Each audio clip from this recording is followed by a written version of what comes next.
నేను రీసెంట్ గా శారీ కోసం ఒక ఫ్యాబ్రిక్ తీసుకున్నానని చెప్పాను కదండి, దాన్ని నేను ఇలా చేయించుకున్నాను. కాలర్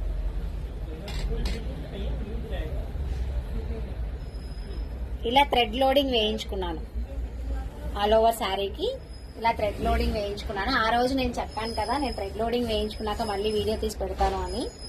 సో దీనికి మంచి నెవీ బ్లూ వెల్వెట్ బ్లౌజ్ వేసుకొని are tissue cloth blouse, blue blouse ఉన్నా కూడా తీసుకొని చేసుకోవచ్చు. శారీకి అయితే చాలా బాగుంది కలర్ కాంబినేషన్. మంచి బ్లూ కలర్ ఉంది ఇందులో. ఆ బ్లూ నేను బ్లౌజ్ గా చేసుకుందాం అనుకుంటున్నాను. సో దీన్ని ఒక 2 టైమ్స్ కట్టేసి తర్వాత ఫ్రాక్ చేసుకుంటాను. చూస్తారు కదా. Thank you, bye. First normal sari చూపించాలి వీడియోలో.